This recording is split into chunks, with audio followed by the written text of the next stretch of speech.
Hello everybody, Jacky here, and a little bit of a real life shenanigans that's going to be going on right now. My daily vehicle, which is a 1999 Ford Expedition, had a problem. My speakers were going fine, and then all of a sudden they fizzled out, and now I have very weak tone in the front. What I'm going to be doing today is I'm going to bring you an IRL fix that you usually see what happens in real life for me.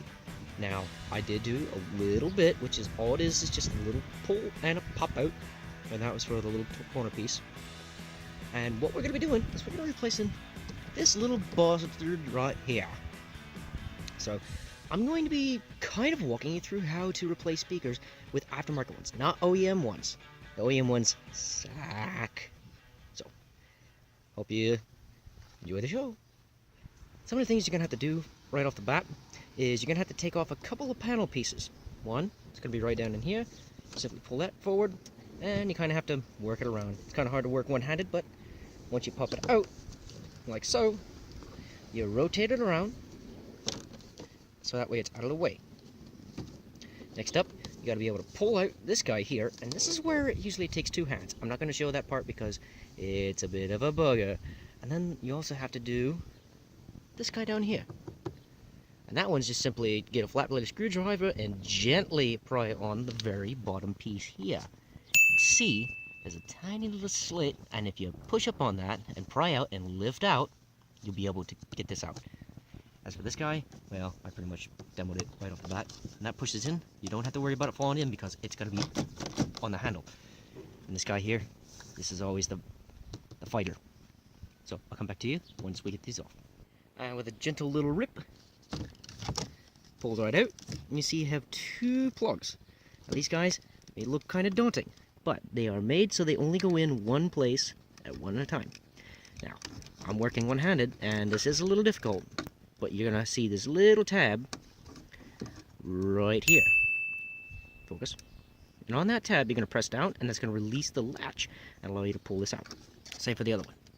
It's a little hard to see sometimes because I am working near the dusk.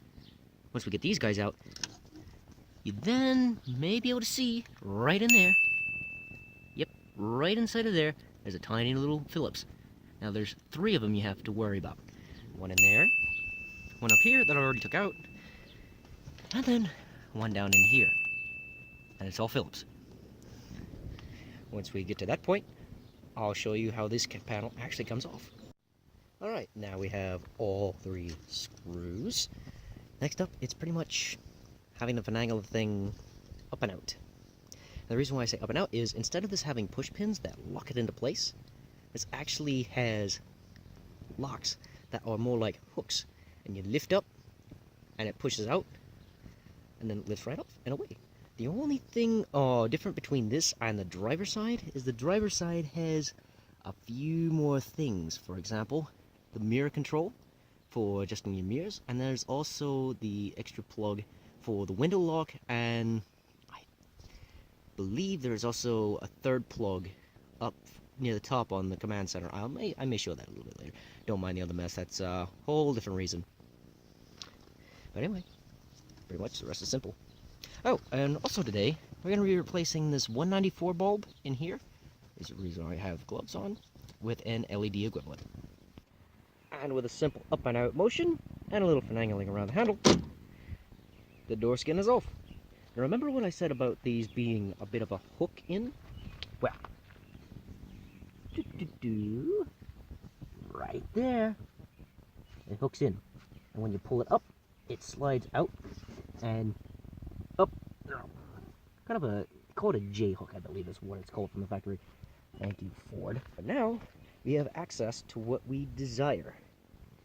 This factory piece of junk. What we're going to be replacing it with was provided by a good friend of mine, who I'm not going to say his name, but thank you very much for the the set of speakers that are 160 watt apiece, with tweeters in the center, and they're from Dual. Now, I only paid 10 bucks for the pair. I really, really thank you very much. So if you see my video, shout out to ya. But with these, 7mm, and that's pretty easy to do one-handed. So we just go ahead and take them right on out. And with the last one to go, we simply just pull her out.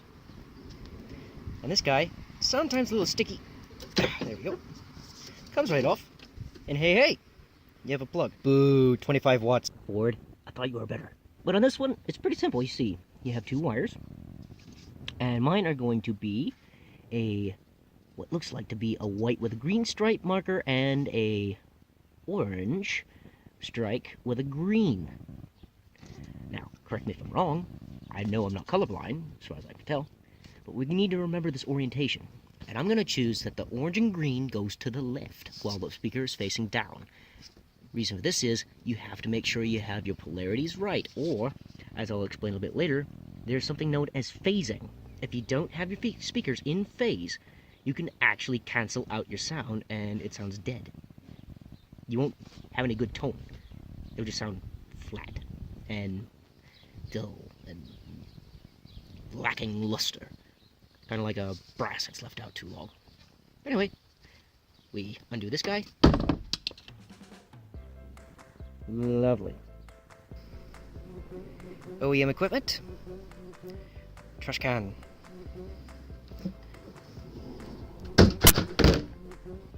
Good install. Now back to where we were. Remember our orientation.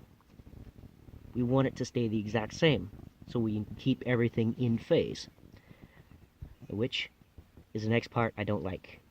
Having to cut original equipment wires and get rid of the plug. Because the new ones don't have a plug like this. They're aftermarket. So this plug is pretty much dead. Remember, kids, spay and neuter your pets. And any OE terminals that you really don't like anymore. The graphic part of it's over.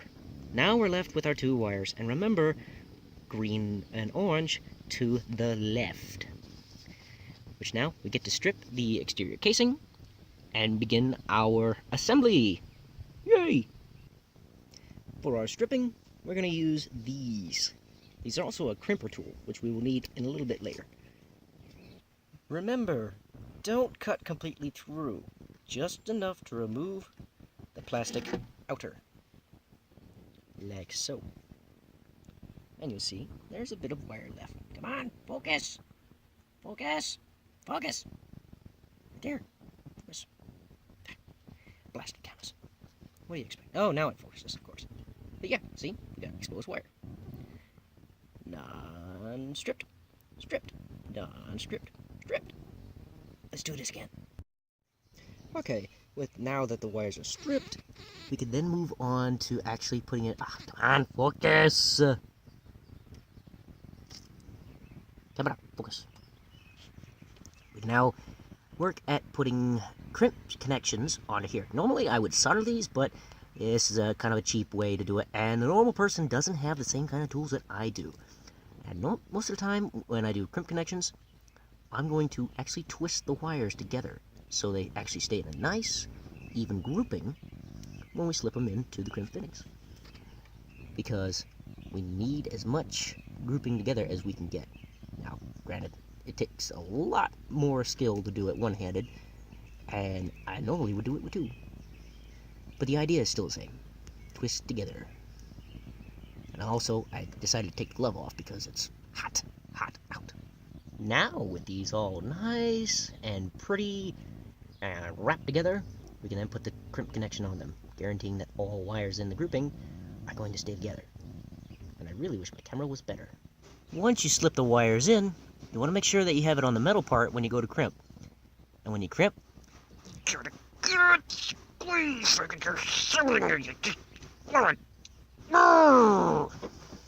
there you go. One nicely crimped fitting. And you always double check your work by giving it the yank test. And this one passes. Now that we have our terminals on, we can now add to the next step, which is determining which of our new wires, which go to the speaker. Yes, I am not sponsored by Full Throttle. Don't get the idea. Plus, yes, that is my pocket knife and Mac tools. This is not part of your deal. That right there is just a gift card that's expired. So, bug off. So, with our wires finally spliced and crimped together and good to go, we have our connections sorted out. We still have our orange and green to the left, which is what we had. Now, we turn our attention dang thing fell down, to our speakers. We can finally install this guy. And what's nice about this guy is he installs the factory holes without any modifications. Yee! Also take note that there is a larger and a smaller pin on this guy. So that makes installation a lot more dummy proof. Good for the horse. I'm going to admit I got a little bit excited because I saw the nice shiny red and the black and everything was so good. So I decided to install things, and here it is. We also installed the LED, bright as all heck, yet cool to the touch. That's what I like about them. So, sound test coming soon. When putting this back together, I'm going to make a very big recommendation. When you go for the screw that's inside of there, have a magnet ready. If not, have a magnetic tip screwdriver, because if you drop it, you're gonna have to take the entire panel off, and that is not fun. I've done it enough times. I know better. Learn from my mistakes. A little hint to let you know when you have your connectors in, you will hear an unmistakable snap. Just like that. And now, all good to go.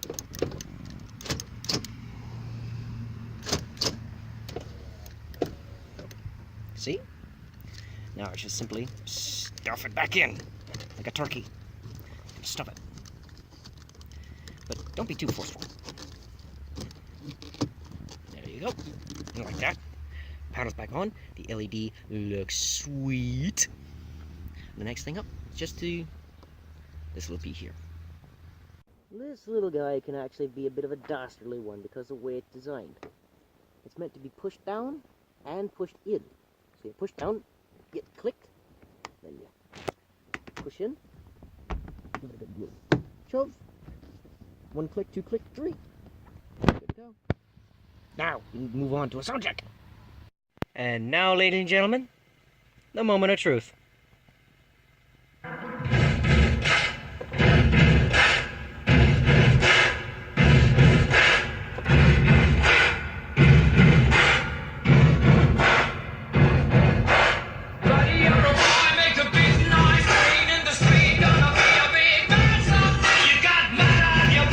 You big disgrace, kicking your can all over the place, singing, we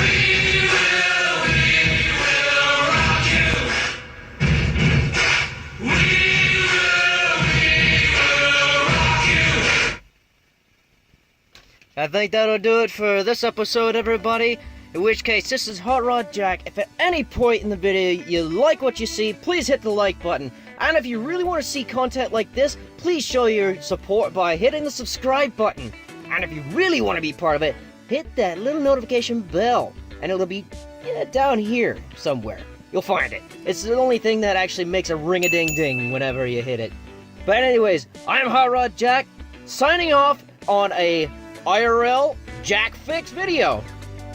Like, comment, subscribe, notification bell.